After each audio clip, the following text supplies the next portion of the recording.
Hi everyone. In today's tutorial, we will show you how to upload a video from Capcut to Facebook. After editing your video in Capcut, you can easily share it on Facebook to reach your audience. We will guide you through each step on how to export and upload it. Now let's get started. On your Capcut editing dashboard, once you are done editing your video, just click on Export, then click Download. Once you are happy with the settings, go ahead and start downloading the video. Let's wait for it to finish. Once the download is complete, the video is now saved on our computer. As you can see, here is our video from Capcut. Now, let's open Facebook. On our Facebook feed, we will see What's on Your Mind. Go ahead and click on Photo or Video.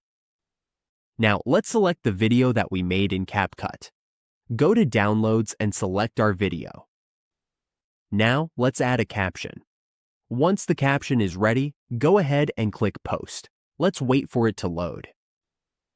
As you can see, the video is being processed, and Facebook will let us know once it is ready. Now, let's go to our profile to check if it is there. And as you can see, our video is now live. And that's it. We have successfully uploaded a Capcut video to Facebook. From Capcut to Facebook, edited and ready to share with friends and followers.